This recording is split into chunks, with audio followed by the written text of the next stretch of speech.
This is an Irreverent podcast. Check out irreverent.fm for shows from all our friends.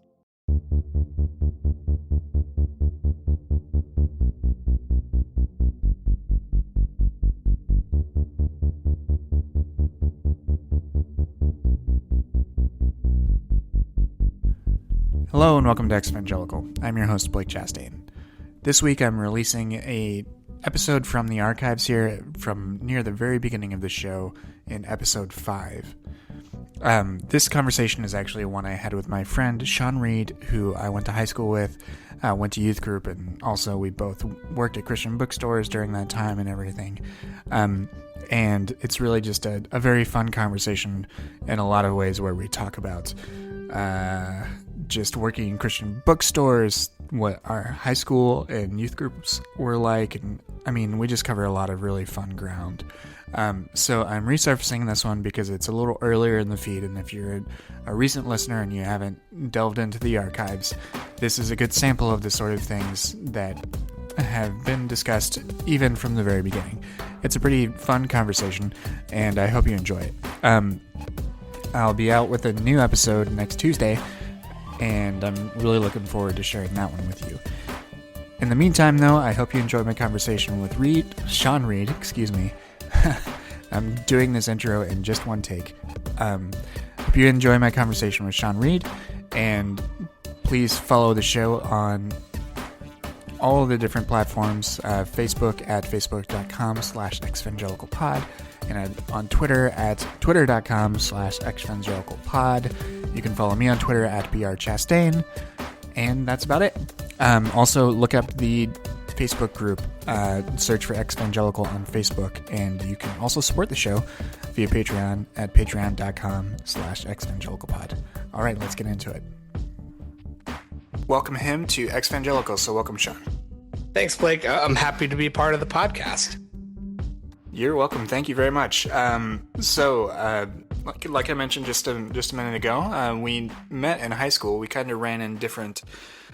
We had similar friend groups, but then we actually didn't go to the same youth group or anything like that. Yeah, you're right. Like it's kind of like we had like common friends and we had like common activities. Like I think we were both in choir together. Yeah, we were. Yeah, I think you were a couple of years ahead of me in school, so. It was cool, kind of getting to know you in high school because you had this, tight group of friends already around you, and you guys kind of accepted me into the group, which was awesome for me and like a, sort of a big self-esteem boost, during the trying times in high school. So, I know. Yeah, choir was definitely we saw each other a lot in choir. I think we were in the like freshman sophomore chorus together, maybe. Mm-hmm. I think we were. That it was like my sophomore year, I think your freshman year, and then that whole choral department ran into each other all the time. So so at school we were, even though we didn't have similar classes most of the time, we saw each other a lot through the choral classes. And then you had a good friend, Rob, that we were both friends with, and I think from time to time you would come to our youth group, right? It sort of started off that way. Like it was like Rob and do you remember Kenny? Yeah, Kenny. So Rob and Kenny sort of like coerced me into going to the youth group at that church, and at the time I was going to like a quote unquote non-denominational church. So I like to make the shift in the evangelical world from non-denominational to Methodist is a huge jump, apparently. So it took me and my family a while to get over the mental hurdle of me going to a Methodist church for youth group. But it was great. I mean, I established a lot of sort of the seminal relationships in my life at that point at that church. Guys like you and Rob, the youth pastor Ben, people who I still am in contact with on a semi-regular basis, even at this point in my life. So it was definitely a good experience overall, I think.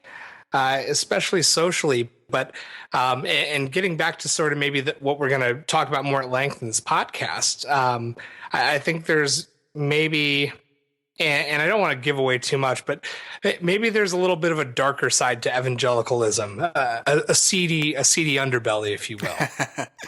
Yeah, I think that's a common undercurrent to a lot of stories that come up when you talk about these things.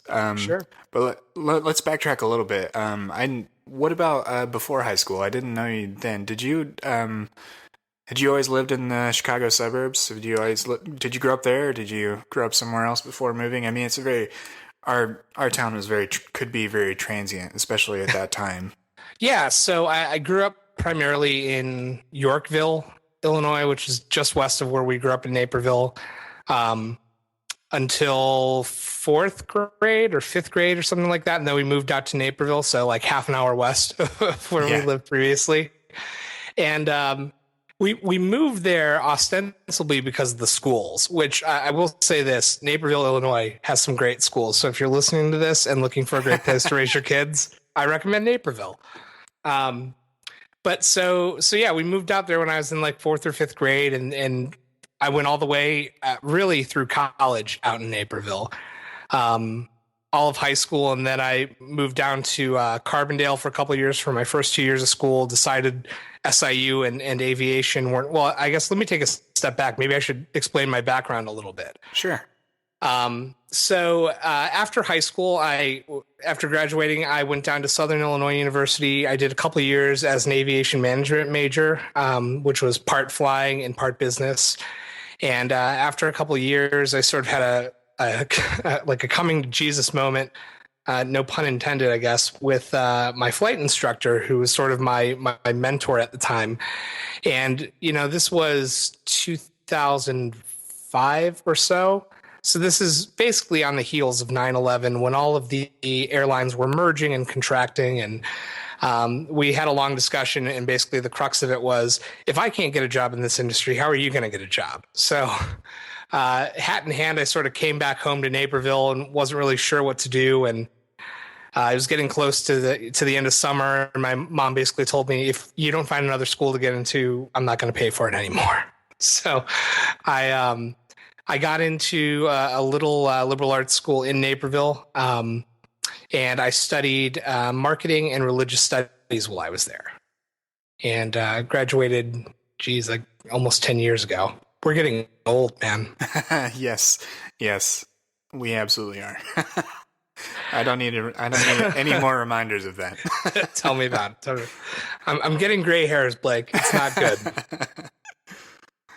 But anyway, so I went to North Central College, and North Central College, I mentioned seminal moments in my life. North Central College was a seminal moment in my life because I came into it from a very sort of deep-rooted Christian, like evangelical perspective. To give you an idea of my religious background, really, up until we moved to Naperville, our family wasn't what you would call religious. You would probably call us Creasters. We went to church on Christmas and Easter. My mom was probably the most what I'd call religious person in our family. And she was where we really got the evangelical part of our faith. My dad had grown up primarily like Presbyterian, so maybe a little bit more on the liturgical side of evangelical. My mom definitely was a lot more on the conservative side, I guess, or maybe the more liberal side, depending on how you look at it. I guess to put it on a scale, if I'm putting it on a scale from Unitarians to Catholics, my dad was closer to the Catholic end of the spectrum, and my mom was a little bit closer maybe to the Unitarian side of the spectrum. Okay. If that's a scale that makes sense even. So really until, like I said, until we moved to Naperville, so fourth or fifth grade, didn't have too much exposure to it. I mean, we had been raised learning all the Old Testament stories, the creation story, Joshua and the Battle of Jericho, David and Goliath, all of those Old Testament stories. We'd been raised to know that Jesus was the Savior, but we didn't really know too much about that. At that point in my life, we'd never really had the discussion about a relationship with Christ or being saved or any of the terminology that's kind of thrown around in the evangelical faith. So at that point in my life, I wouldn't say anybody was really a serious Christian, as we would have called it at that point. But then we moved to Naperville and we started going to a church called Book Road Baptist Church. And it was convenient because they they held their church services at an elementary school about a quarter mile from our house. And how we came to join the church was they basically showed up at our front door and proselytized us. So that it probably took us at least about a year before we started actually going to the church. And I remember sort of a state of confusion a little bit. I felt like the family dynamic was a little bit in flux. And I remember my dad really wrestling with the idea of salvation and with the idea of faith. And I think, and I mean, I don't know this for sure, obviously. Like, my dad has history that he tells me in history that he probably doesn't tell me. So I don't know everything about, how he grew up, and I don't claim to, but I feel like he grew up sort of the same way that I initially grew up. And that was go to church on Christmas and Easter and, pray before Thanksgiving. And, you're pretty much good for the year in God's eyes. So, So like he never really took it that seriously. And then we started sort of going to this church on and off. And he started getting in these deep theological conversations with the pastor. I remember one night the pastor was there until like 1 a.m. and they were just having a sort of a deep discussion around the dinner table. And that culminated with my dad accepting Christ as his savior. And that really changed the family dynamic. I remember from that point on is when we really started getting involved in the church.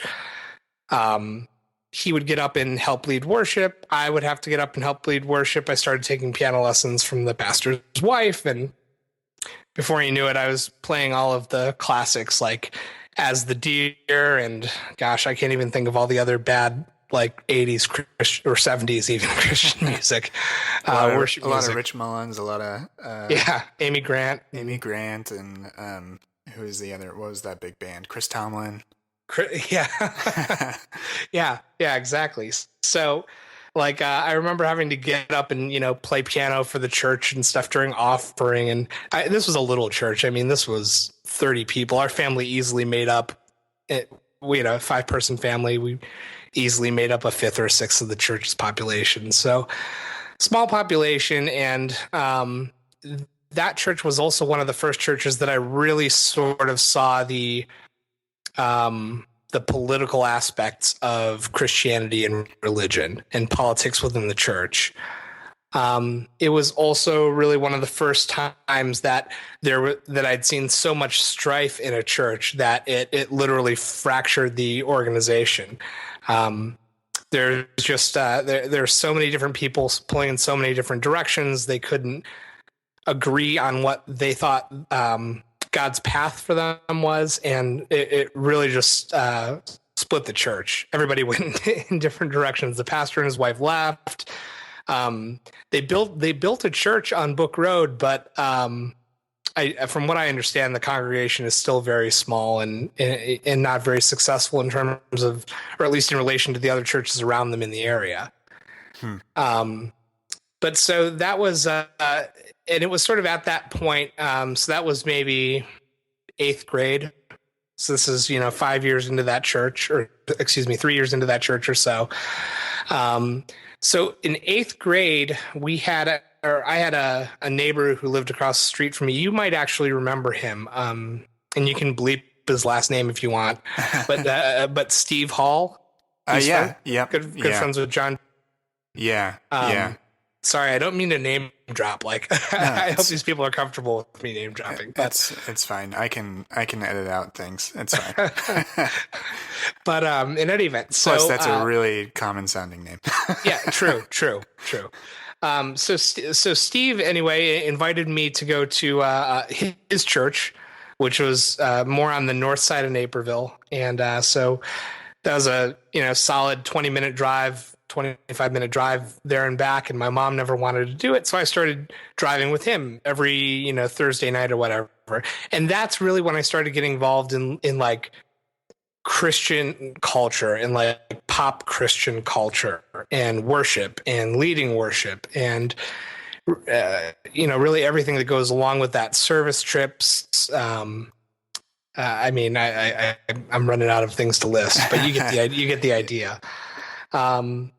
Yeah, So, you probably did some car washes. yeah, plenty of those.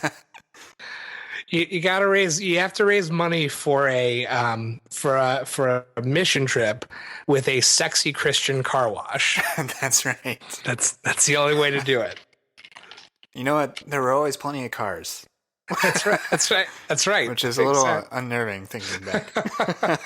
Especially when it's the pastor and he just keeps driving his car through. And yeah. So that was my first, kind of experience with that. And it was at a point in my life where, and I mean, everybody goes through this, right? It's just like the socially awkward point in your life during high school where you don't really know what it takes to fit in. And so you're trying to fit in really with whoever accepts you.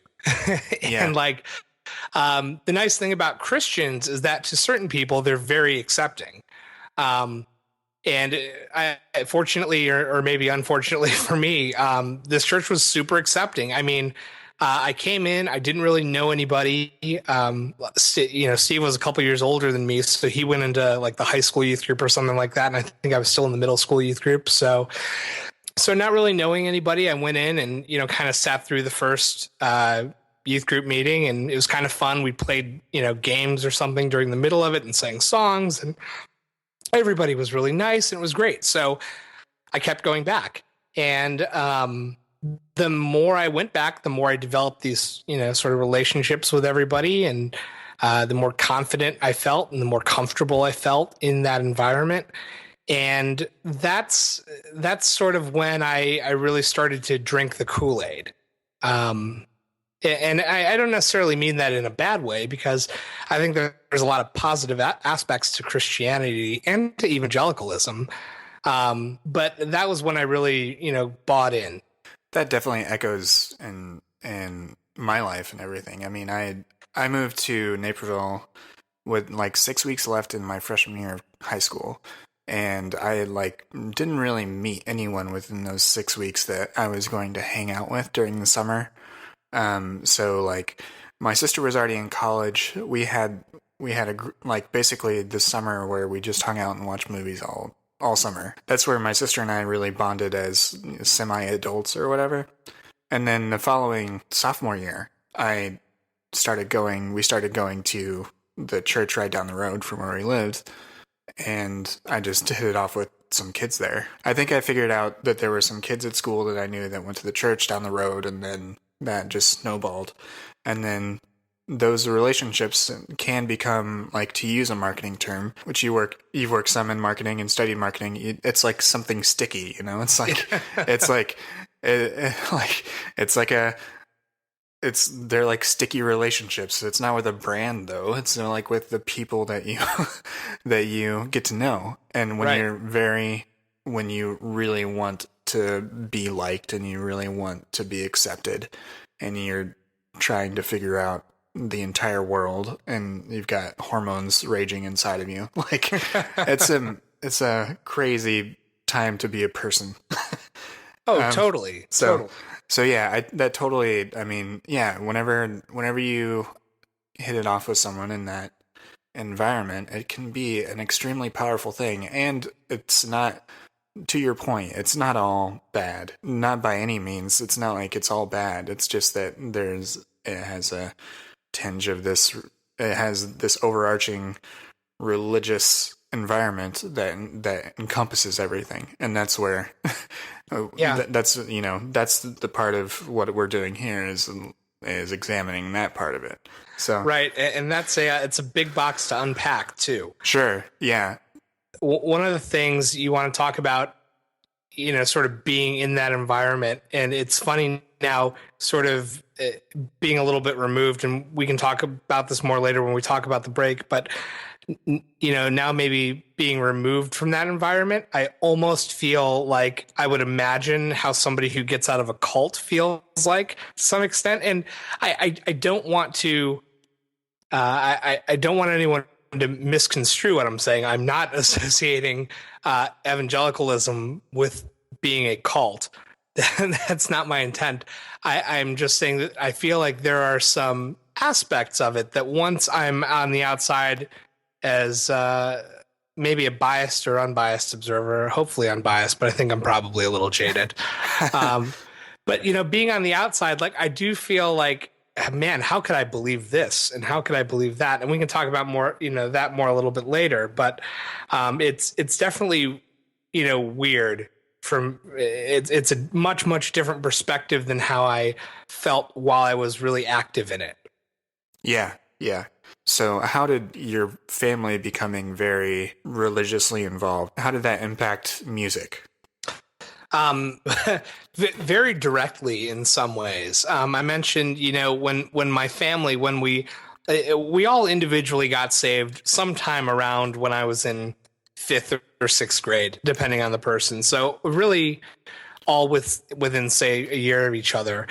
And as I mentioned earlier, at the time we were going to a church where we were taking piano lessons from the pastor's wife.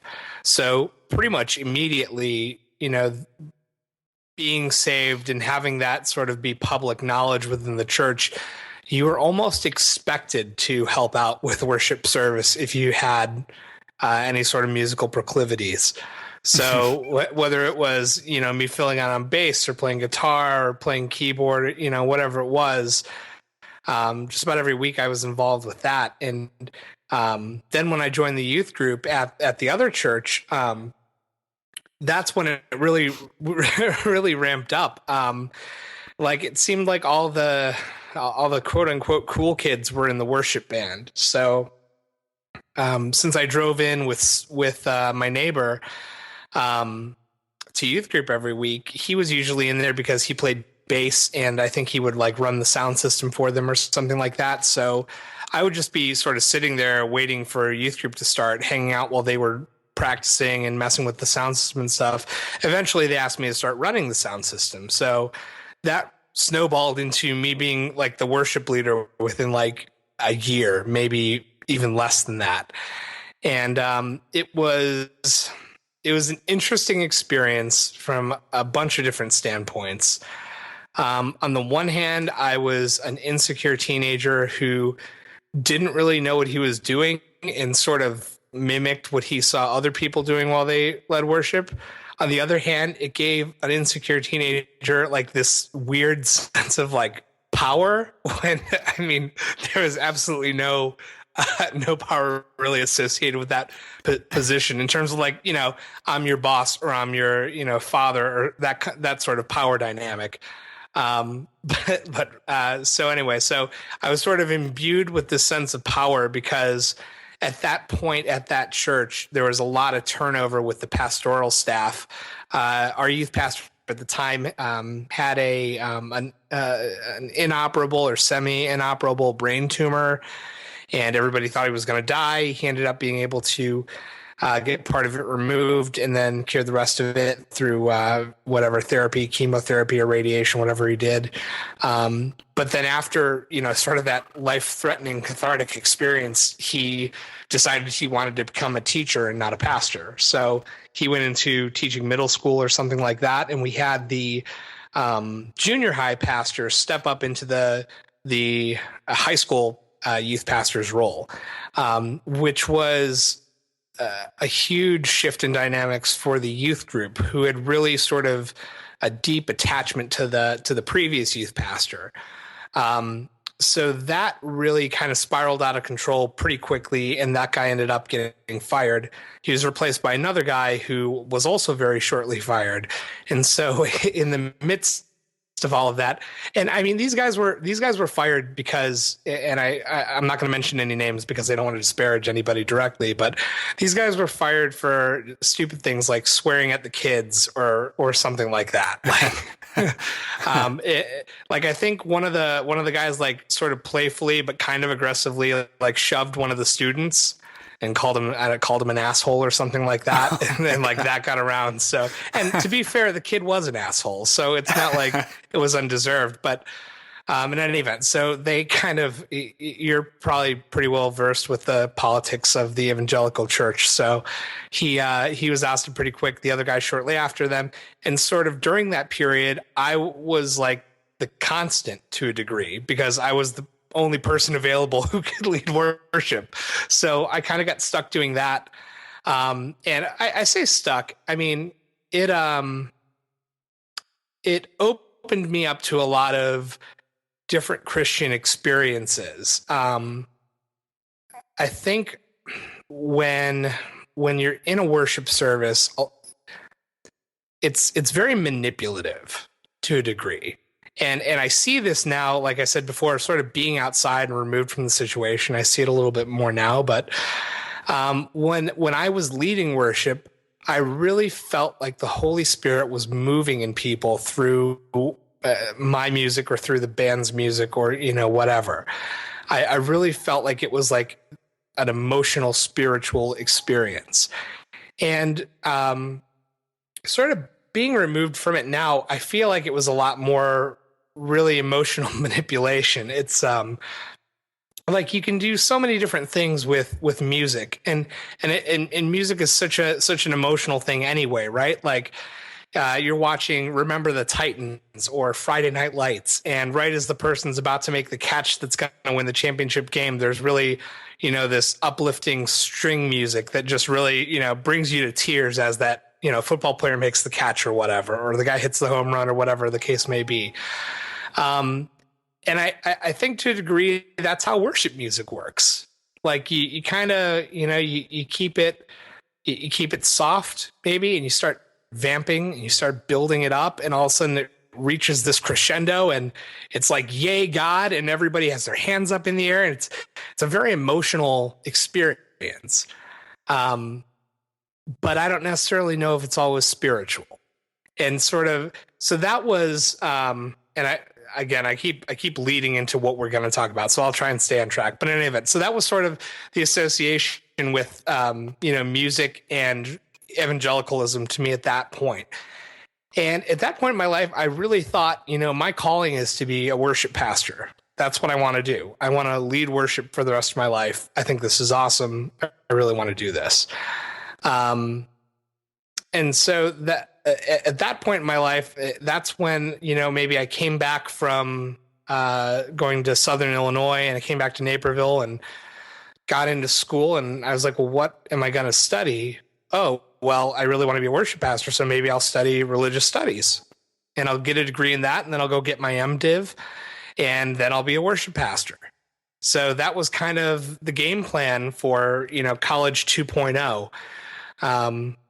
And that's kind of what I started with there. And then, and I know you wanted to kind of get into this, but college was and I know college was a big experience for you. College was a big experience for me in terms of my relationship with God and my relationship with Christianity. So can you talk about that a little bit? What, yeah. Unpack that a little bit. So let's start with your 2 years down south at Southern Illinois. Yeah. So at Southern Illinois, that was like my moment of freedom. I was, 5.5 or 6 hours away from Chicago. So my parents couldn't come down and check on me. I could do whatever I want. It was my first taste of adulthood, first taste of no constraints. And so I did what any good college kid would do. I partied. I drank a lot. I smoked weed here and there. I had a good time, whatever.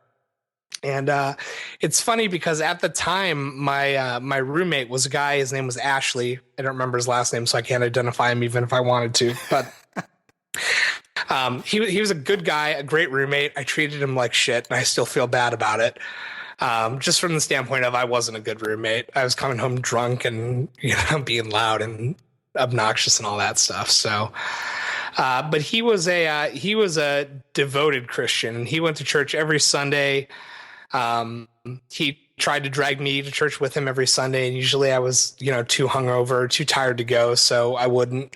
And so it was like, even though I still had people kind of pulling me back to the church, I was already starting to splinter or fracture from the church.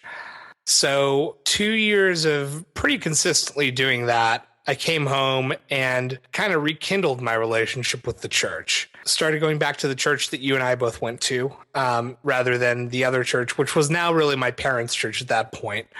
They had both transitioned over there from the old church where they had been saved, and I think my brother and sister were going there too, or something like that. So I didn't want to associate with any of them.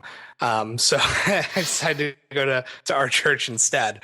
And at that point, I came back, and I feel like there is like a little bit of a void on the worship team at that church. Like by that point, people who were our age were, not at that church anymore. They were in college or they had jobs or something, and they weren't going to that church anymore. So you didn't always have people to play guitar, bass, or whatever, fill in where needed. So I started filling in. And again, when you fill in a worship team, things spiral and snowball. And before I knew it, I was leading worship like every Sunday. Me and Ben, who you know, and I won't drop last names again. But so I did that for probably about a year and a half or so. And then, so this is where earlier I mentioned, the evangelical church can be very political.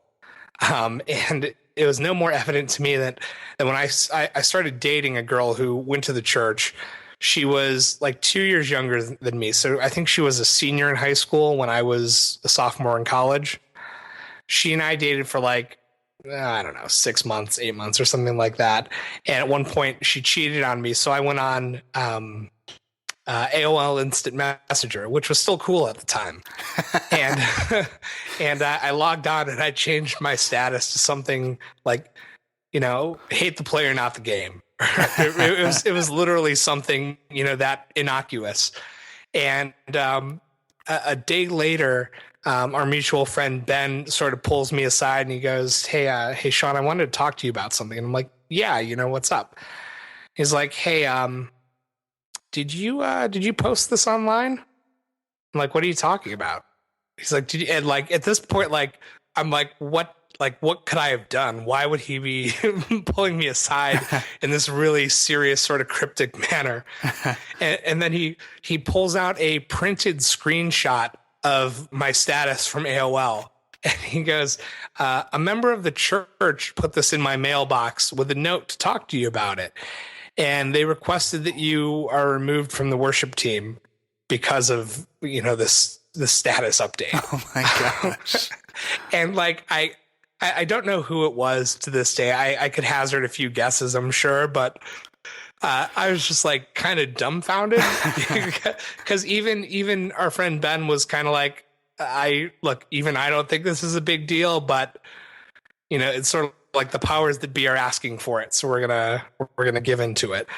So, oh Lord, yeah, oh, yeah, man. yeah, literally. I know this is an audio podcast, but I was wincing the whole time you were telling that story.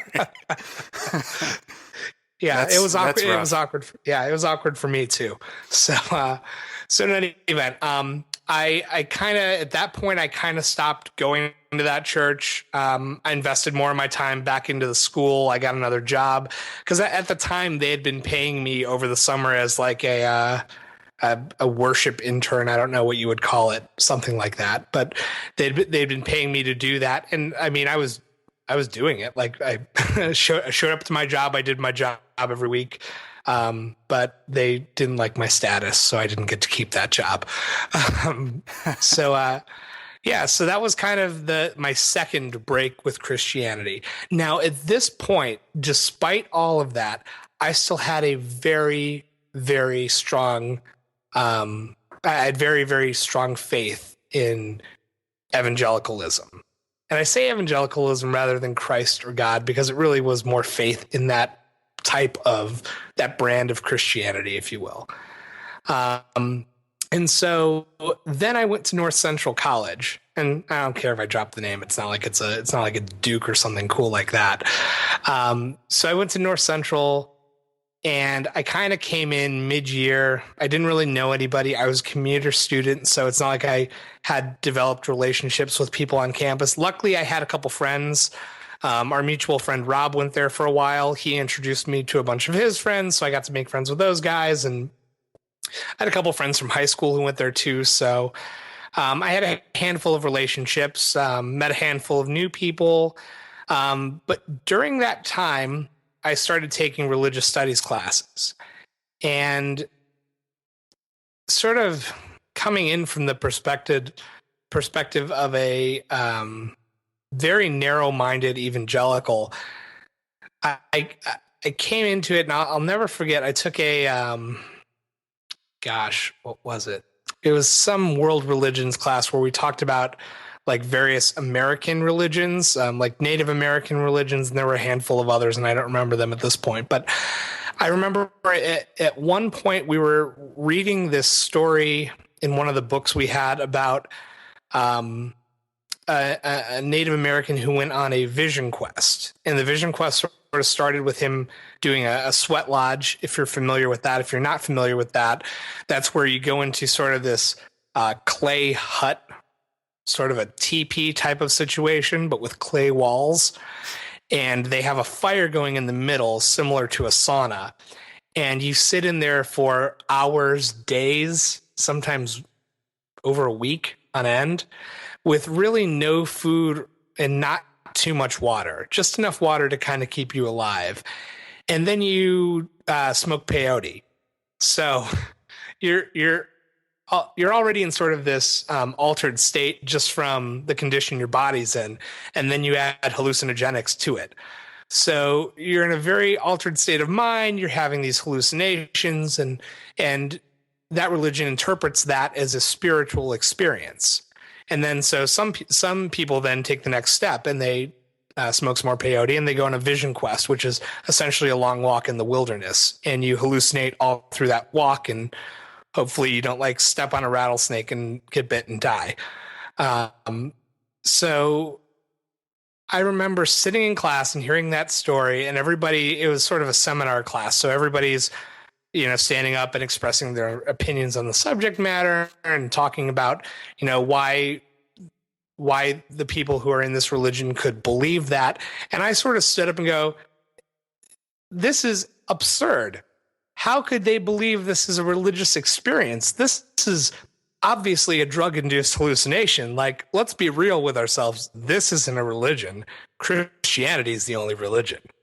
So something narrow-minded and very similar to that is what I said. And I look back on that. I probably think about that situation once a month and just go, oh man, what was I thinking? I was just, I was so ignorant. And so that was really my first experience where I realized that there's not just one point of view. There's multiple points of views. And even if you don't agree with the other points of views, you kind of have to put yourself in whoever's shoes, right? To get a good idea and a good understanding of why they believe what they believe. Yeah, absolutely. Yeah. So that was really the first point in my life where I started to think, well, maybe Christianity doesn't have all the answers, and maybe evangelicalism isn't like the one true Christianity. And that was really sort of the start of my kind of, I hesitate to call it a breakup, but a little bit of a breakup with evangelicalism. So you took that seminar class. Did you take other classes that kind of push similar buttons for you, where you were kind of forced to come to terms with your own perception of things? Oh yeah, absolutely. I mean, I'm trying to think back on all the classes I've taken, and the ones that stood out to me, I took a modern Christian thought class that, we read like Schleiermacher and Bonhoeffer, and I can't even remember all the other theologians that we had to read, but people who I had never heard of before, philosophers and theologians I'd never heard of or considered before. And I had no idea what their teachings were until I started to see some patterns. And then I was like, wait a second, this thing about this relationship with Christ, that was, and I don't remember now, Bonhoeffer's teaching. Like, this was not like something that Billy Graham came up with. This is something that was developed 200 years before he lived. Um, so like that was sort of an interesting experience for me. I took historical Jesus, which was well, I guess I'll describe the class like this. If you wanted to take a class that would really test your faith and test your belief in whether or not Jesus actually existed, historical Jesus would have been a class that would do that. It sort of, despite calling itself historical Jesus, it sort of set out to prove that Jesus was a mere man, and a lot of these things that are written about him are just stories. Mm-hmm. So that was a very sort of trying class for me. I mean, even taking Old Testament and New Testament classes, just, general classes about sort of the historicity of the books of the Bible and things like that. Yeah, that's what really did it in for me in college, and really shook up my understanding of my own faith. Was actually mostly my Greek classes. I was a Biblit major when I came into college. I ended up graduating with it as a minor instead of a major, but I still took 2 straight years of Greek, and I mean, it's only collegiate level. It's not like graduate level. It's not doctoral level. But it was enough exposure to understanding the textual history of the Bible, and then it really begins to really attack the teaching of inerrancy, which, like, if that's something that's like a pillar of your faith, that there's this thing that is 2,000 years and is absolutely perfect.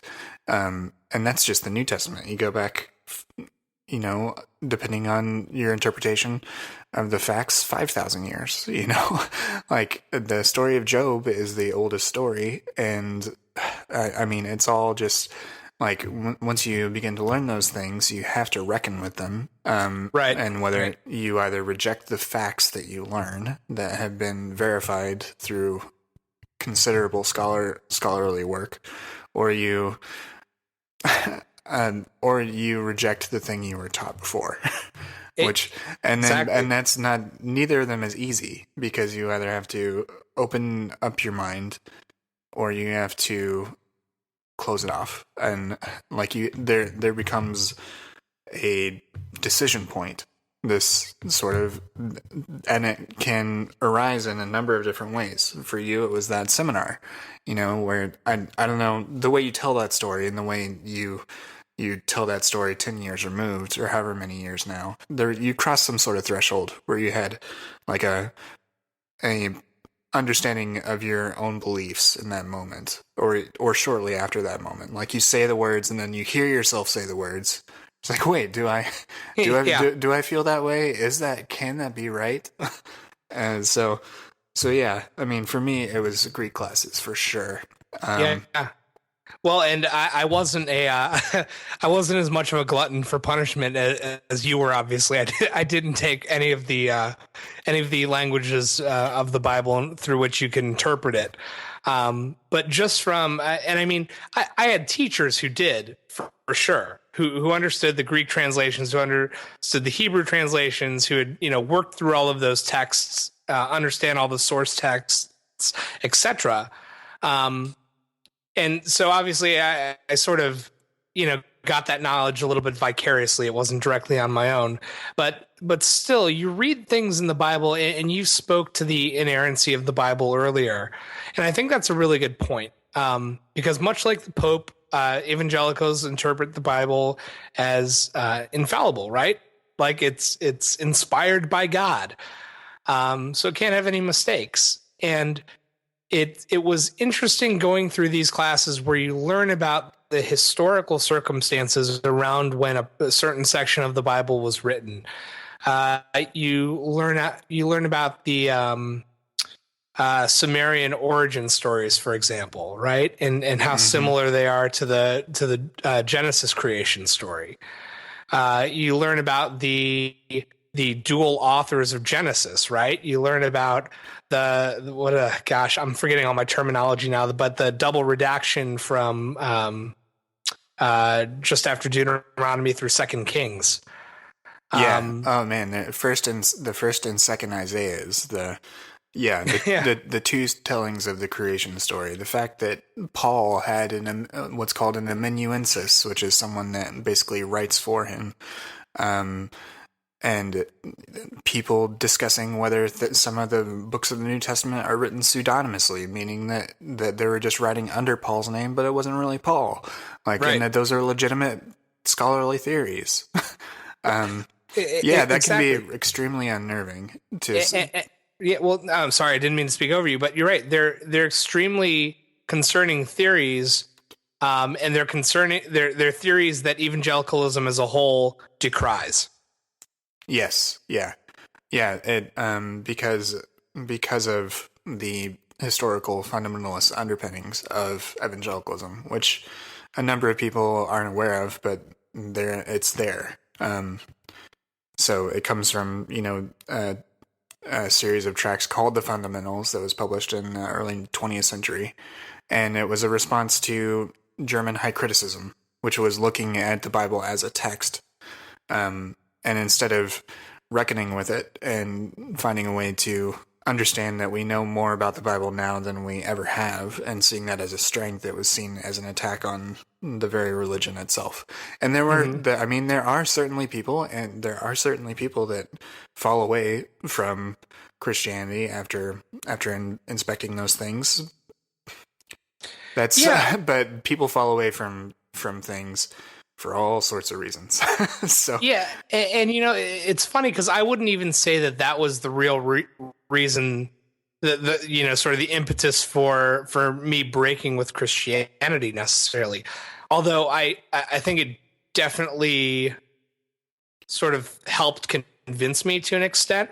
hmm Um, because I mean, I had sort of been breaking away, for a couple of years at that point, just like slowly, step by step, and the different political machinations in the church and the combination of that and sort of these what do I want to call them, plot holes in the Bible, like Joshua fit the battle of Jericho and the walls came tumbling down. Well, turns out maybe there weren't walls around Jericho ever. So how could they have come tumbling down? Well, maybe that story has been embellished a little bit.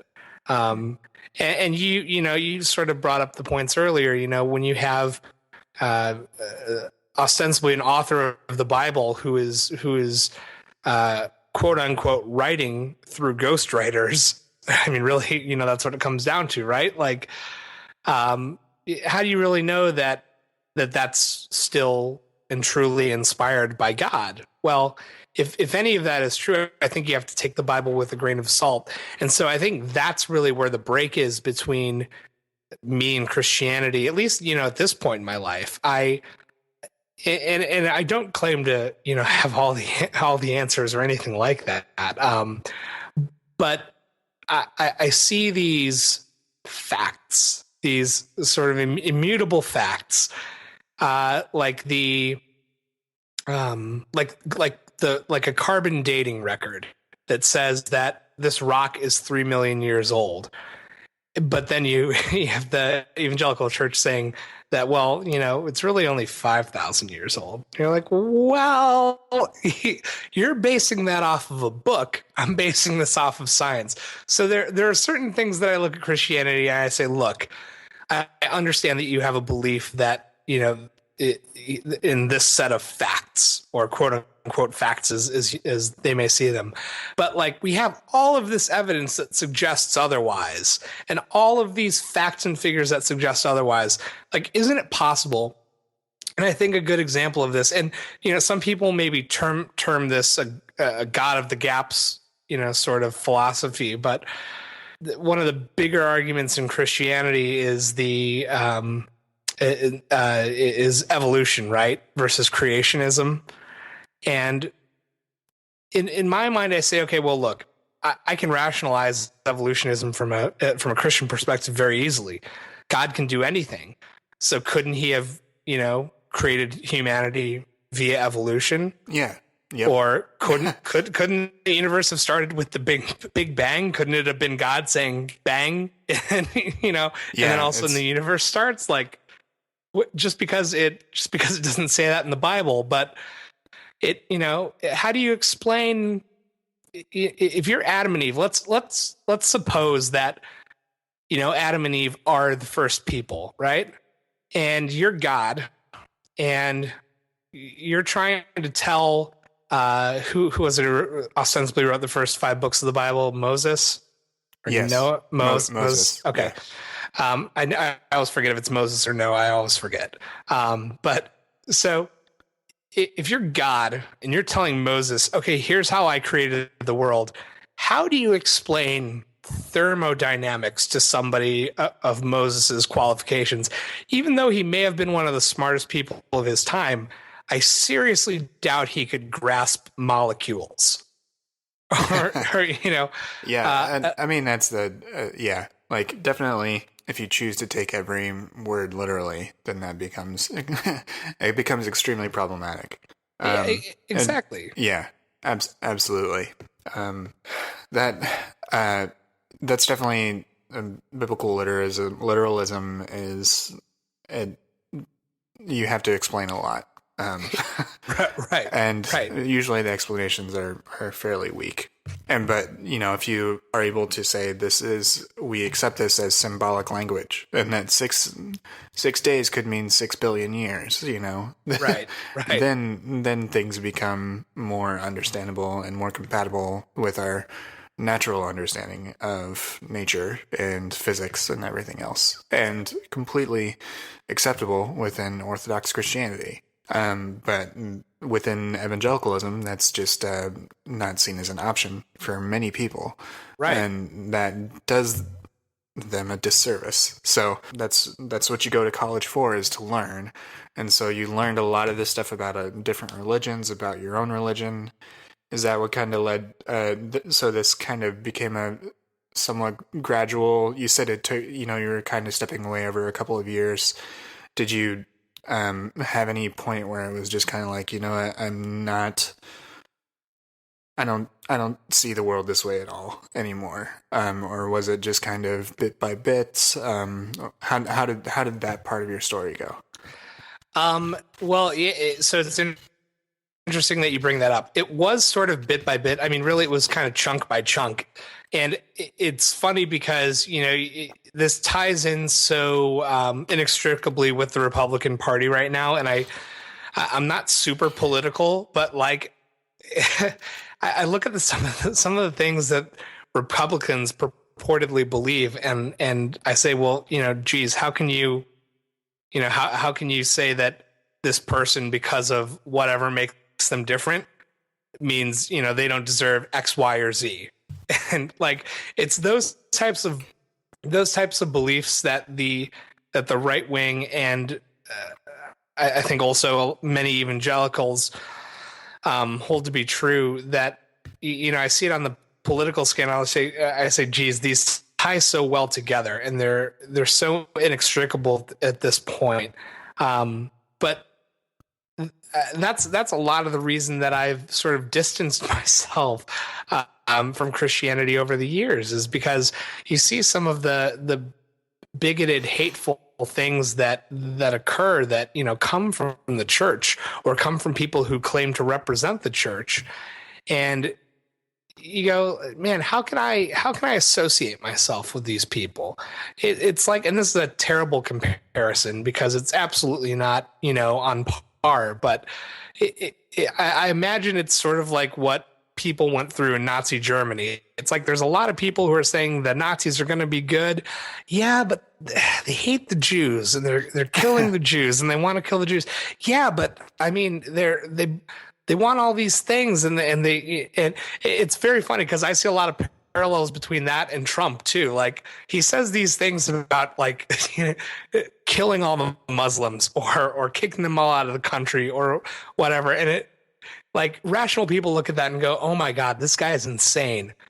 But then there are people who go, yeah, I can let that slide because I don't want to vote for, the Democratic, just I don't want to vote for the other side of the fence. And it's like, man, I'm sure that's how Hitler got to be in power, right? Like it's the people who do nothing. And in any event, so tying that back into to Christianity, I see a lot. I've seen a lot of that happening over the years, and every time I see Christians doing these types of things or aligning themselves with the types of people who you and I would look at and go, oh man, that person's just a bad reflection of humanity. And I say, I can't be part of it anymore. I don't want to go to people and say, I'm a Christian because of how it reflects on me. Like, as Christians, we're called to be, beacons of light, right? We're called to bring people to Christ. We're called to show love. And we're not doing that. And what's worse is like, we look like hypocrites because we call on other people to do exactly what we're not doing, but we think it's okay because of whatever our white Christian privilege or whatever you want to call it. So in any event, that's really what drove it home for me, that Christianity maybe isn't the best fit for me. Just because I think that, or at least maybe that's a bad way to put it. Evangelical Christianity, at least the brand that we grew up with, isn't for me for those reasons. I've seen more and more sort of these, for lack of a better term, underground Christian faiths, or alternative brands of Christianity where they're accepting of people, where they, don't have these kind of bigoted ideas about, if you're gay and if whether or not that matters, in terms of your salvation or in terms of God's acceptance of you, in terms of the church's acceptance of you. In any event, so there may be a version of Christianity that kind of, gets it right, or at least from my perspective, gets it right. But I haven't found it yet.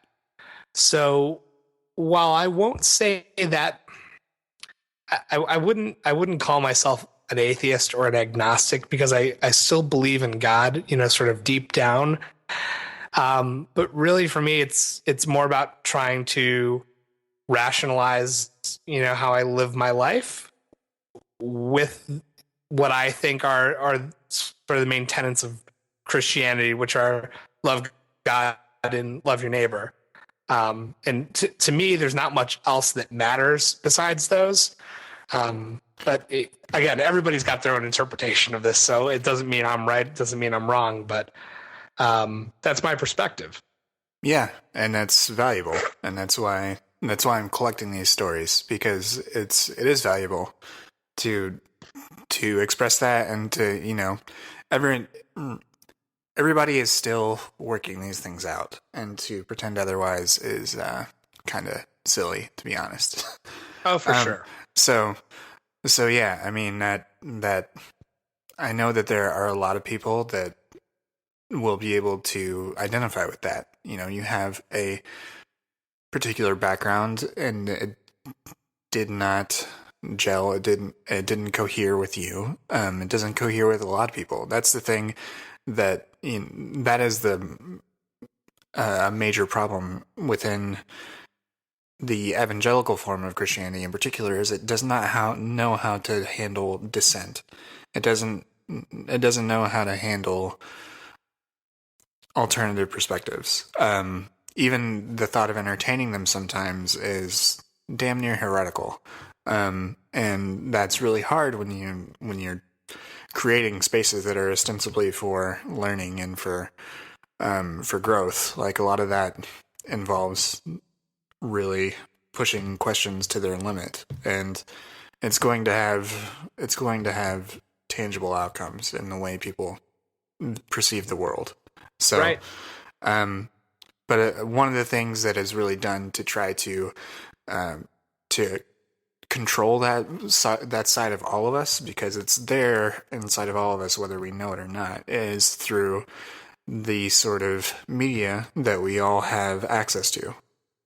So So evangelicalism has been very successful in creating an entirely separate subculture that Yes.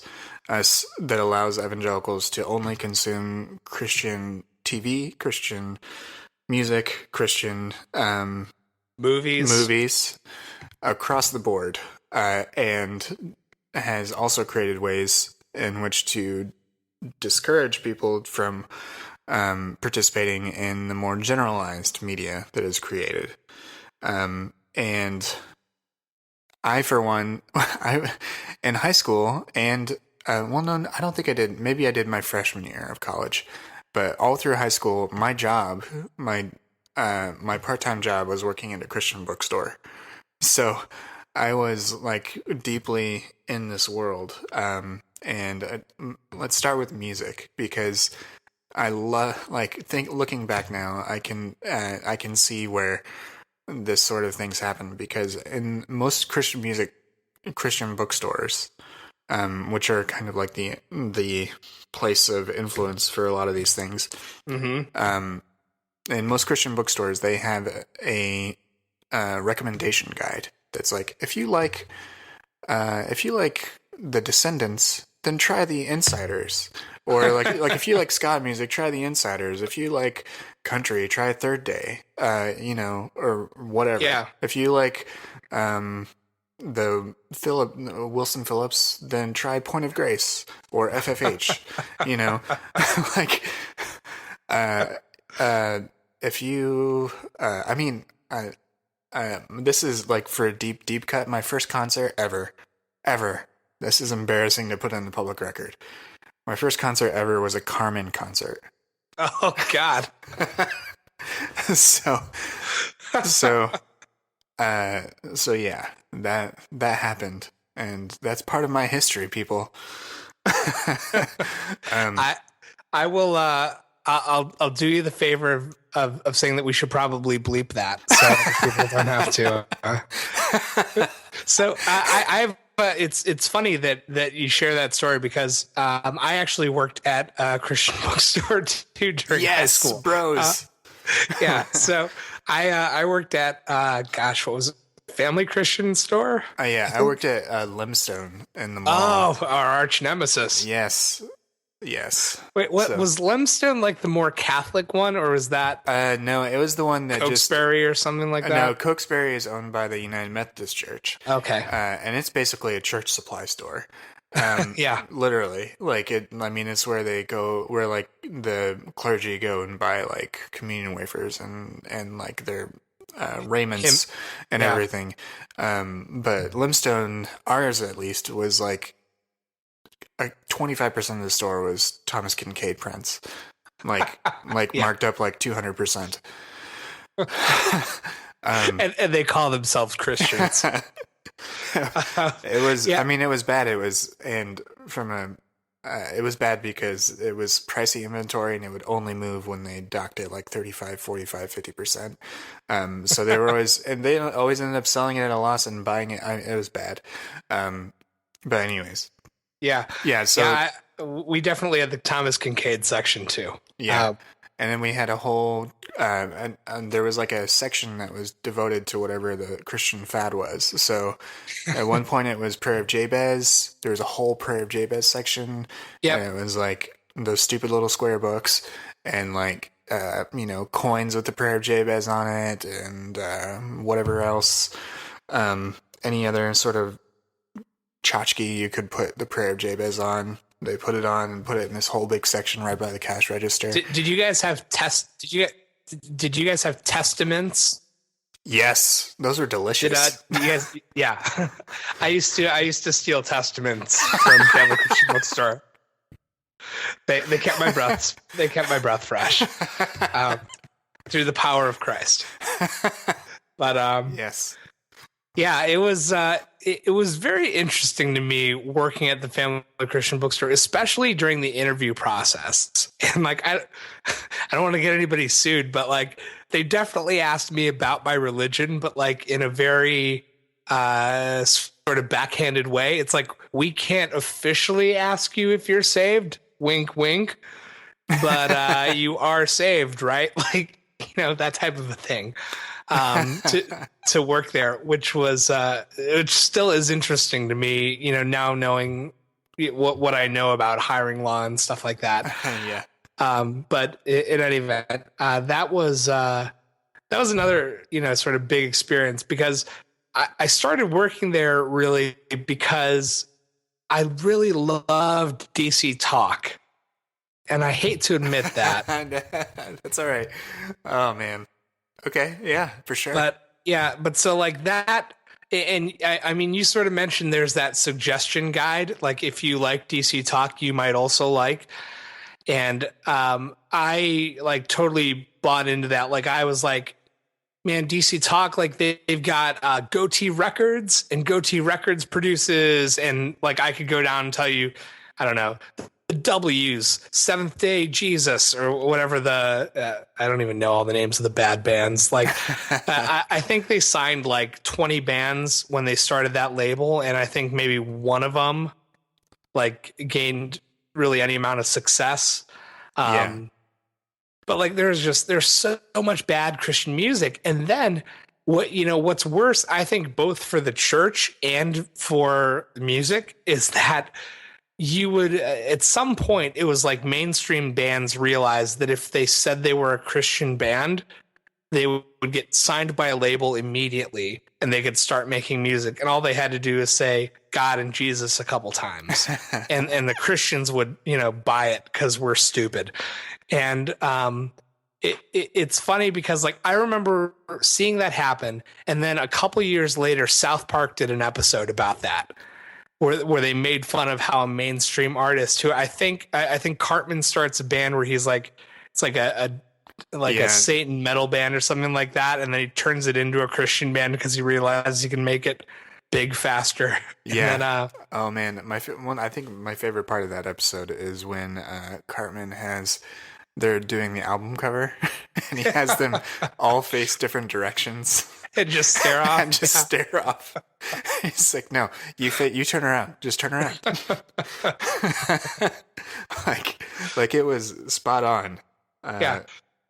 Yeah, I mean, I can still name off like the bands that I would still like consider good. But I don't know whether to waffle and say decent or whatever, but I know like give me your top five. Top five. Switchfoot, the Normals, Interesting. Five Iron Frenzy. Interesting. I was really into Caveman's Call for a while. I like Derek Webb. Yeah, Derek Webb is good. His songs are always the best. Yeah. Fifth one, I don't know how to round this out.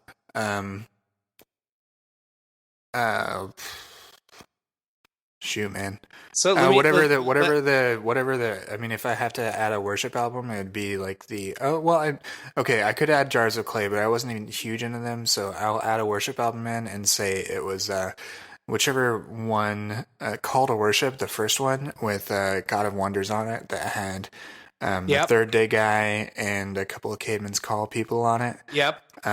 Yeah, that was a pretty solid worship album. And actually, that was when everyone realized they would make a shitload of money by selling worship albums. Like, just truckloads of money. Third Day just became a worship band after that album, I'm pretty sure. That and their album Offerings. Like that was a great album, too. It was a great album, yeah. So yeah, that's probably my top five. Was Offerings the one that had the live version of Consuming Fire on it?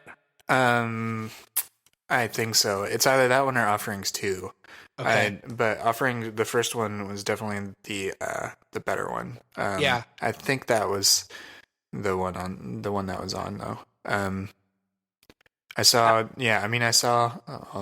so many concerts. I saw a Skillet concert. Skillet was great when they first came out. I really liked Skillet's first couple albums. They're one of the most commercially successful bands right now. Really? Yeah, like touring wise, like they make bank. Yeah, it's crazy. I had no idea they were still around. Yeah, they're still around. They're kicking in their 40s or whatever, and it's because weirdly enough, Christian metal is like one of the strongholds of the metal genre. So like, so like all these metalheads like kind of tolerate the fact that there's all these Christian bands doing it because there's just not that many metal bands in general. Because it's just like a genre that doesn't really resonate with a lot of people anymore. Because there's no beat that drops or whatever, like in Skrillex. I don't know. I'm not a youth anymore. I don't know things. Yeah, I don't even know what a Skrillex is. Did you ever go to Agape or any of those Christian music festivals when you were growing up? No, I never did Agape and I never did Cornerstone. I wanted to do both of them at one point or another, but I actually never did. I've never really done music festivals in general, so that just might be a thing with me. Did you go to any? Yeah, so Rob and I went to Rob, our mutual friend, and I went to Cornerstone together one year because the girl that I had a crush on went there. And so we drove down there, like I think we paid for like a day pass and then just like stayed and camped and stayed there for free the rest of the weekend. But like there was more weed smoke at Cornerstone than I think. And for the past 2 years, I've had to go to Bonnaroo because they were a client of mine. Or I don't know if you're familiar with Bonnaroo. Yeah, is that the one outside Nashville?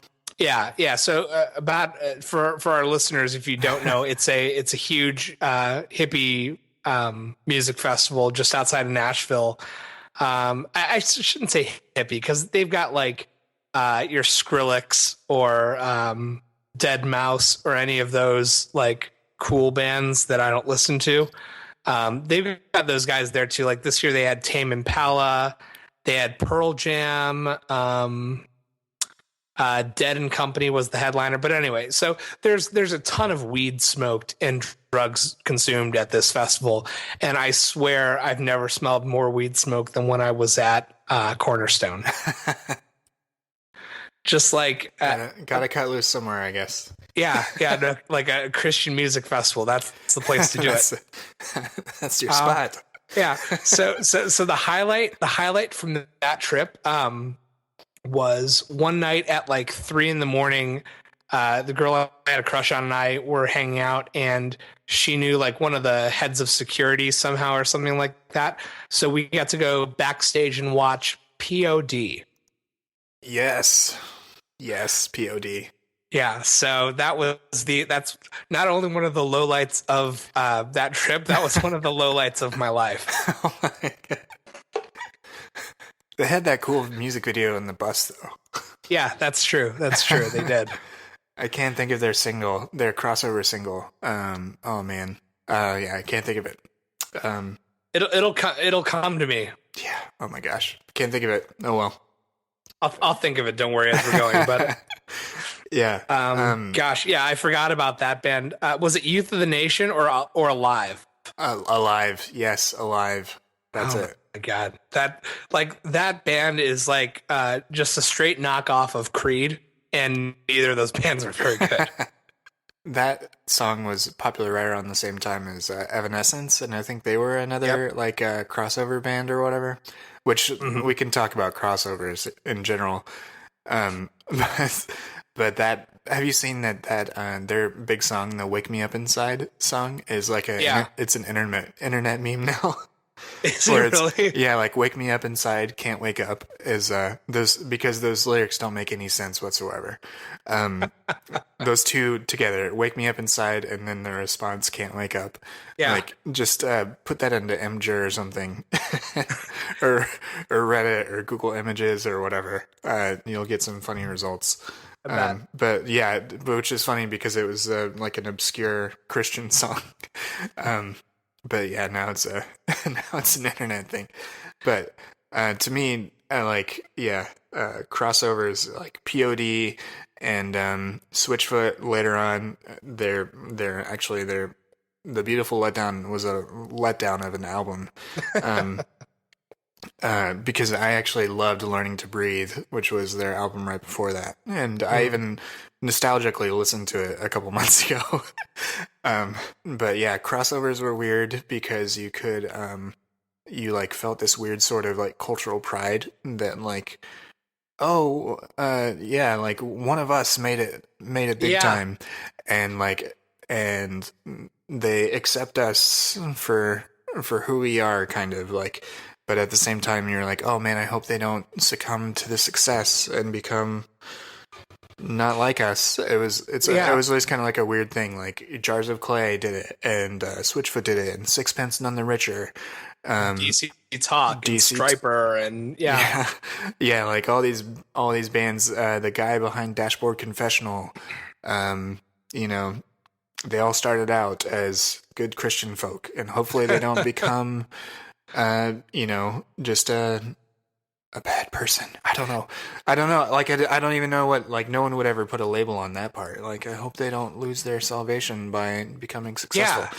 Well, you make a very, very good point, I think, because that was something that I would hear a lot growing up. Like, oh, maybe bad example because it's more current, but like, oh, Peyton Manning's such a great quarterback, great leader, great quarterback, great person. Oh, and by the way, you know why? He's a Christian. Yeah. And, and it's like, well, okay, like maybe that plays into it, but I don't know if that's the reason I should like him. But you're right. Like that was something that we'd hear a lot. Like, oh, that person who made it is that person who's famous now is a Christian. So that's like a big deal for us somehow. Like it's a win for our community almost.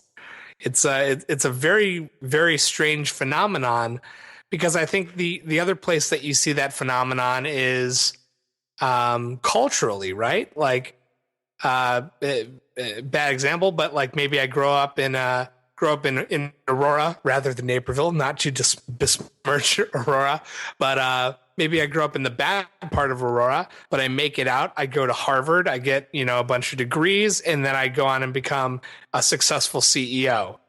Like the people in my neighborhood might be like, yeah, wow, Sean made it. Like he's one of us and he's, rich and famous now or whatever. Like that's the only other place I can think that, that type of a dynamic exists. Yeah, you just attach a cultural pride to something that uh, might not. Yeah, it doesn't necessarily compute. Yeah, Like you're right. just because you're one thing doesn't mean you're the other. And then the flip side of the coin, and I think I wrote on our text messages that we exchanged earlier that I wanted to talk about divorce and Amy Grant, but only because that's the flip side of that coin. It was like when Amy Grant became famous and everybody knew her stuff, all of the Christians were like, that Amy Grant, she is just wonderful. Mm-hmm. My wife is named after Amy Grant. So if that gives you any idea, like how famous she was in the Christian bubble, like she had people named after her, and then she got a divorce and was just outcast. I mean, I remember my mom reading, was it Focus? Didn't James Dobson have a magazine called Focus on the Family or something like that? Yeah, that's his organization. Yeah. So I remember she was reading an article about that and she was just distraught. How terrible. How could she do this? If she's a Christian, how dare she get a divorce? This is not what a Christian does. This is not a good representation of our faith, blah, blah, blah. And, we look at that now, 20 plus years after the fact, 30 years after the fact. Well, I guess not 30, so 20 years after the fact. And we go, okay, that's not really that big of a deal. Tons of Christians get divorces, and it's not really grounds for termination of your faith. It's just you weren't compatible with whoever you were married to. But it's just funny that it's such a strange thing because the only other place that you see that sort of excommunication, and maybe that's a strong term because we don't really excommunicate per se in evangelicalism. That's just because there's no overarching body to right. But for all intents and purposes, she's persona non grata. Yeah. She was no longer welcome in the eyes of the overall community. Yeah. And so it's just it's funny because on the one hand we look up to these fellow Christians who are athletes or performers or whatever, and we say there is a shining example of a good Christian who is successful in life and they're giving it all back to God. But then as soon as they screw up, there's absolutely no sympathy and no second chances and no forgiveness from people who claim to be a religion led by somebody who forgave everybody.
So exactly.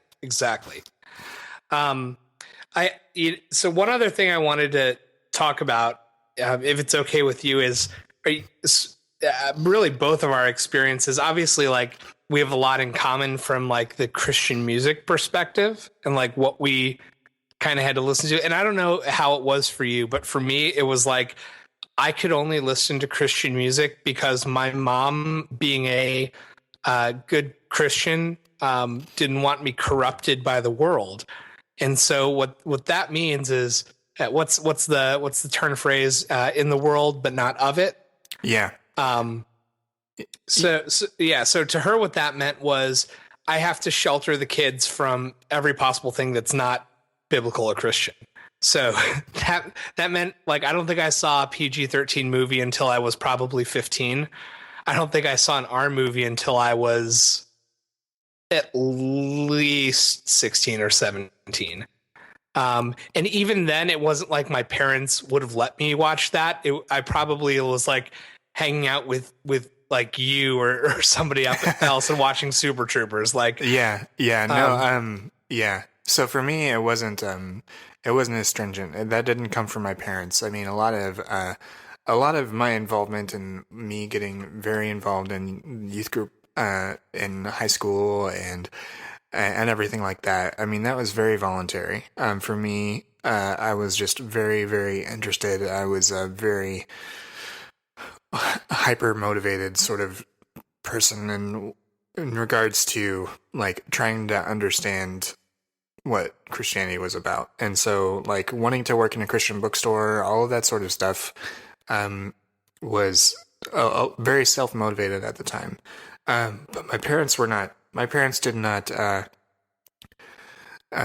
really refuse to let me watch certain things. They didn't want me to watch, like South Park or The Simpsons or whatever. But I mean, I would still sneak around and watch those things. And, my dad's favorite band, is like Three Dog Night. Oh, nice. It loves like Crosby, Stills, Nash and Young. Beach Boys was something I would listen to as a kid. I like found, one of my dad's old tapes or whatever and listened to that. But no, not like for me, it wasn't necessarily like I couldn't watch certain things or only listen to Christian music. That was, something I kind of sought out, but I like blended that with the more like secular versus Christian music or movies. And even at the time, like I knew Christian movies in particular were 99% garbage. Like production quality. That is very generous. Like production quality, very low, acting quality, low to middling, and and storylines very bad because they all had to be redemptive and they all had to shoehorn something in. Like, I don't quite understand that because like some very key parts of like classic literature are explicitly Christian, like like Russian novelists. Like read Tolstoy or read Dostoevsky, and you will be floored by the Christianity that's present in those books. Mm-hmm. Like Crime and Punishment and the Brothers Karamazov are like pinnacles of human civilization and imbued with Christianity all the way throughout, but they're not garbage. um, but but but so for me, no, it was more self-motivated, but they were probably happy about it. And I mean, they listened to the Gaither Brothers and Ray Boltz and Christian music, but it was not we were not, when it came to our cultural diet, we weren't like whatever the Christian version of like vegetarian was for like media or something. We were omnivores. See, But well, for you, it wasn't that way. yeah, no, man, I wish I'd grown up in your family for that reason at least. Yeah, no, my dad, like I said, he was never as intense about Christianity as my mom was, and for whatever reason, she holds these beliefs about. I'm going to take another step back and give you even more history about my family. So my mom is she's born in San Francisco, but she lived really the first 12 or 13 years of her life in Honduras. And I never really thought too much about that, at least how it relates to Christianity, until a couple of years ago when my mom's mom still lived down in Honduras at that point, and she would come up from time to time to keep her visa current and allow her to keep, coming back to the U.S. every so often because she's getting older. She's in her, I think, late 90s at this point. And so a couple years ago, my mom, my dad, and my sister all went down to Honduras to pick her up one last time to bring her up to the U.S. So ostensibly she can die at a certain point, but they wanted her to die up here rather than in Honduras, which is both good and bad because she does not like living in Chicago. She'd much prefer to live with her. She has like two sisters who lived with her in Honduras, so she would much prefer to live down here. But they brought her up to Chicago. So in any event, so I tell you that because I thought just my mom had weird beliefs about certain things. And I'll give you an example. So alcohol was like a big source of consternation between me and my mom. She has a belief that, and this is almost a verbatim quote, that if you even have a sip of alcohol, your personality totally changes. You turn into another person, and that person is a bad person, and that person is not a Christian person. And I mean, I went to college, I worked in bars and restaurants and stuff like that. So you learn about how alcohol works in the body and how quickly it metabolizes so that you know how to serve somebody and you know how not to overserve somebody. And so anyway, so she holds these weird beliefs like that. And obviously I take it with a grain of salt and I kind of go, okay, yeah, mom, but what about, and try to lay out the facts. And so I thought it was just her. And so I didn't really, okay, that's an argument that my mom might want to have or not. So then my sister and my mom and dad go down to Honduras to get her mom. And it turns out that's like a thing that people believe in Honduras, among other sort of weird, semi religious, semi-evangelical beliefs. Like they don't like, so the evangelical Christians in Honduras, I guess, don't believe that Catholics are Christians. And they, in fact, they sort of have a, like an animosity toward Catholics because of it. They kind of turn their noses up a little bit like, oh, those people, yeah, they say they're Christians, but they're not really Christians, that type of a thing. So it was weird. And I thought it was just like my mom had some strange beliefs, but it turns out it's like a weird cultural thing from Honduras. But in any event, so growing up, like that was the kind of those were the kind of beliefs I sometimes had to contend with, and so one of those really had to do with, what you expose yourself to, I think really it probably all ties back to keeping your body a temple, right? So if you if you watch a lot of porn, it desensitizes you to porn, and so all of a sudden you're into some really heavy shit, and that affects your relationship with God. So keep your body pure. Don't look at porn. So that's sort of an argument. Except to her, it extended to movies, to TV, to music. So we talked about the Christian music that we listened to. That was really all I was allowed to listen to. That and whatever my mom liked. So, heavy doses of Elvis Presley, one ABBA album that she would just repeat on play for hours and days and weeks at a time. She seriously, like, this is back when there were like only cassette tapes, right? So like she would play that one side of the cassette tape with Dancing Queen on it 50 times in a row, and there's nothing, as a 10-year-old or 12-year-old you can do about it. um, so like that was the kind of thing that I grew up with. And then at one point, and this was when in high school, I was part of an a cappella group for a little bit with a couple of our peers, and we covered a song from Billy Pilgrim called Insomniac. And that was like sort of my first exposure to secular music. And this was in high school. I was probably 15. I was probably 16. And this is like my first real exposure to like secular music that is not from 1960 and, not something my mom listens to. So I heard that song, and like somehow I convinced my mom to buy me the CD at Barnes and Noble. And I'll never forget that, like, as we're about to buy the CD, she goes, "Hang on a second. Will you open that CD so I can listen to it really quick? I just want to make sure there's nothing on it, that's bad." And the CD that she was buying me was a college a cappella group from University of Indiana, or Indiana University. So it's like, what could possibly be bad on that album that a 16-year-old couldn't listen to? But so that's how like sensitive she was to that type of stuff. So, and I don't know if that was just my family or if that's like a theme within Christianity where the people you look up to like just naturally shelter you from what they perceive as evil in the outside world, regardless of if it's really bad or not.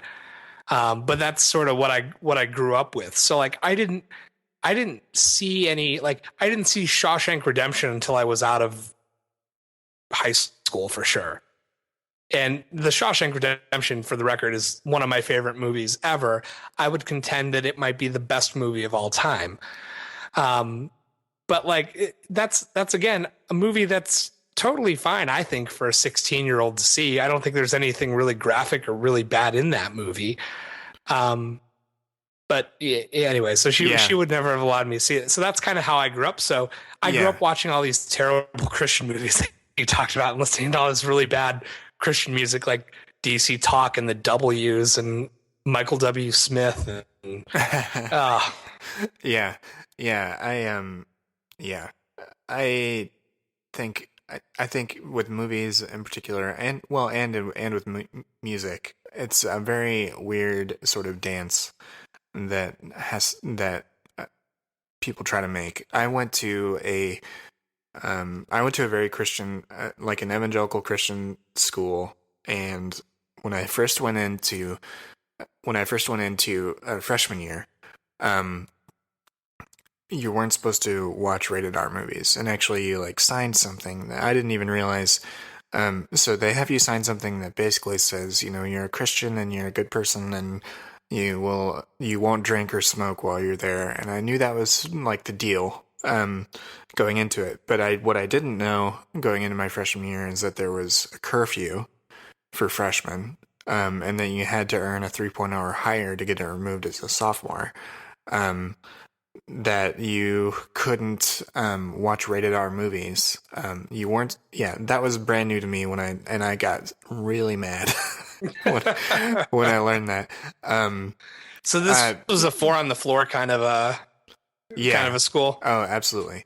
And so I mean, when it came to when it came to girls in dorm rooms and things, there were all sorts of legalistic loopholes to go through.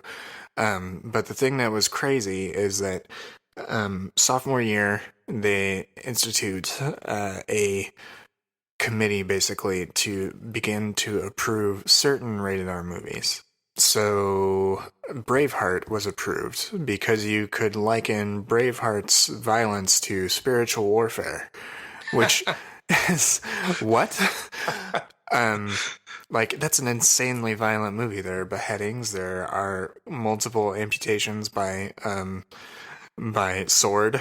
There is That's a hell of a stretch to justify that. yeah. So and most of it had to do with violence. Violence ended up being okay because spiritual warfare. But anything that had even no whiff of sexual content would be removed outright. And I mean, because this is an evangelical thing, there were grades. So A listing was like you can watch this on your own. B listing was we viewed this as a committee, and you can watch this in the presence of a teacher and have a discussion afterwards. C listing is it failed, and you can't watch this at all. So it was at like The Matrix was like came out right before that. I think that got approved because of all of its weird spiritualism, Mm-hmm. and it was just violent. It wasn't sexual. But I think the sequel didn't pass the test because it had a sex scene in it. Um, They showed The Matrix in youth group, I want to say, one time at the church that we both went to. nice. And Go that youth group. yeah, yeah. And I just remember thinking, why are we watching this? Yeah. But you're right. It does have some spiritual I mean, the ship is overtones. called Nebuchadnezzar, okay? That's in the Bible. And Neo is Jesus. That's right. And pretty explicitly in the final movie. That's right. He's on a cross.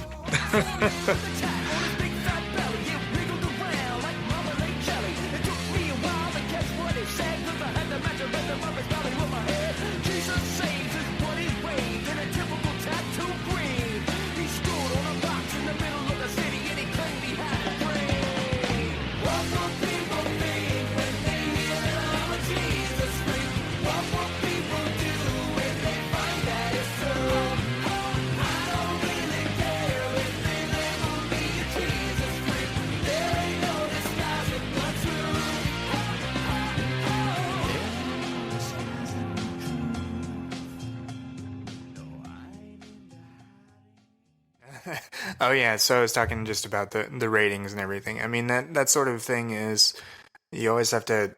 There's always this compulsion to justify consuming something that's not explicitly Christian, which is an odd compulsion that people just it turns every decision into a moral decision, and that's a heavy burden.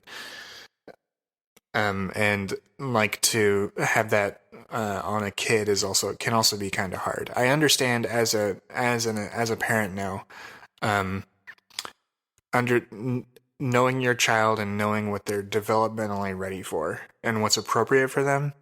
Even like certain cartoons. My daughter is 4.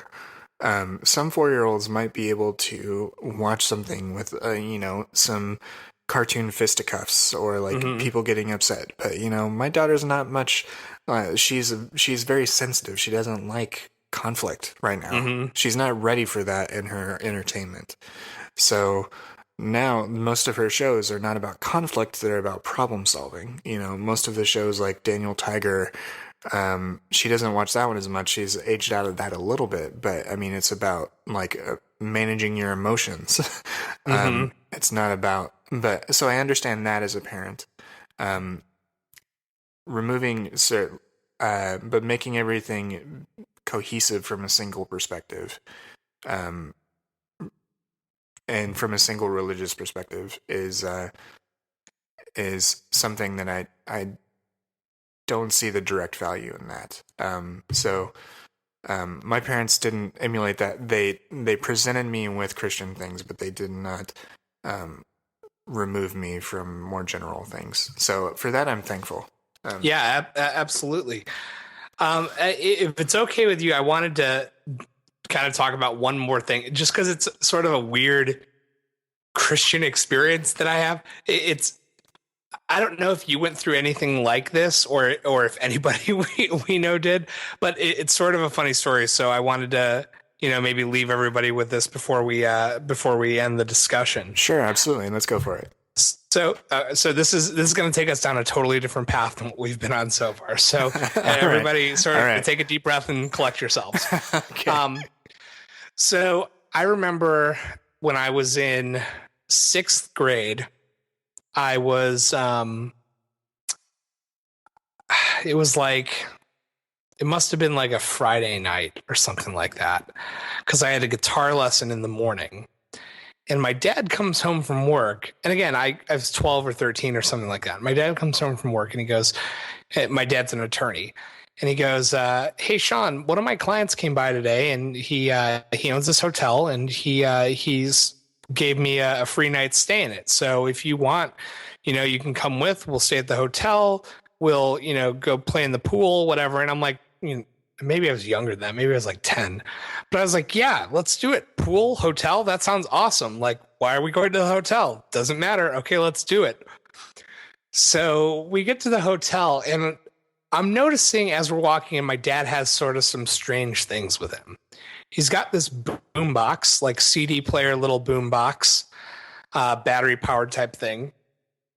And he's got sort of a book of CDs, almost like books on tape. They used to come in those like plastic, containers. Yeah, that would have squares. Those big squares. Yeah, exactly. Yeah. That would have like 3 sleeves of like CDs in there to tell one book.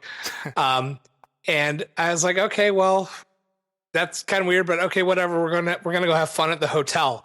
So we get up to the hotel room and my dad levels with me. He's like, Sean, the reason I brought you to this hotel room is because it's time for us to have the talk. And like immediately my heart sank. I was just like, oh crap, this is going to be like the most uncomfortable conversation ever. So we commence having the talk, and it starts off with him just kind of, probing me, like, what do you know about sex? Trying to figure out like, where I am, I guess, sort of on the knowledge scale. And I kind of give him the old, I give him the okay sign, make a circle with my index finger and my thumb, and then I take my index finger from my other hand and I poke it through the circle. I'm like, yeah, it kind of works like that, right? And he kind of gives me a, yeah, kind of. And that was the jumping off point for the rest of the night, because from that point on, like, I had a very like, and I mean, we got to this hotel at probably 4 or 5 in the afternoon, and I think the pool closed at 11, and right about 11, my dad's like, okay, let's go to the pool, and the pool was closed when we got down there. So it was like a total waste. But so we're going through, yeah, I know. So we're going through, we're having this conversation, and he's asking me questions and like telling me things. He's like, some women like this and some women like this, some women don't like this. And I'm like, this is way too much information for like a 12-year-old to handle. And so we get down, it's late at night. I am just like totally burnt out, because I mean, this is the equivalent if you've ever sat through like a corporate training and it's just like, 8 hours a day. And like at the end of it, you get back to your hotel and you're like, oh man, forget, like, this is the worst. That's what that night was like. And then at the end of it, he's like, okay, now we're going to listen to some James Dobson Focus on the Family tapes about sex. So then we spent like the next 2 hours listening to, like, I think they were cassette tapes, they might have been CDs, of James Dobson talking about sex and masturbation and porn. And it was like the worst night of my life. So we get done, we go to bed like wake up the next morning. He knows he has to get me to my guitar lesson, so he like takes me to my guitar lesson. And it's funny because like that morning I woke up, I felt kind of sick, like my back. You know, before you get sick, your like back kind of hurts and your muscles ache and stuff like that. And I felt kind of crappy, and like he dropped me off for my guitar lesson, took the guitar lesson, came home, and then proceeded to have like one of the worst like sick weeks of my life. Like I was just like totally dead to the world. And I think it just had to do with like how much that conversation about sex like killed me on the inside. And I don't know if he had a similar conversation with my brother or with my sister, but I intend on not doing it the same way with my son. Let's leave it at that. Oh my gosh, that is next level. I have not heard anything like that before. Yeah, it was, oh my God, it was super, super awkward. I just, like even thinking about it now, and the worst part, like I feel like if I had been raised in a secular family, that conversation would have been a lot easier, because I don't think that it would have been as taboo. Like to have the conversation and actually talk about sex. I feel like that's very taboo in evangelicalism generally. In my family, probably even more so. So like it was, oh my gosh, such an awkward situation. Never want to go through anything like that again. Oh man, that is quite a way to cap the conversation. So. Yeah, no kidding. Wow. But yeah, man. Anyway. Well, thanks for having me on, Blake. It's been a real pleasure. I've enjoyed having the conversation with you and going through this discourse. It's been awesome. Yeah, thanks. I really appreciate you sharing and you know, commiserating or the camaraderie of being former Christian bookstore employees and all that fun stuff. It's been a lot of fun. Yeah, Christian bookstore employees for life. That's right. Start a Facebook group. It'll be a private one. I don't want that public record. Yeah, that's right. That's right.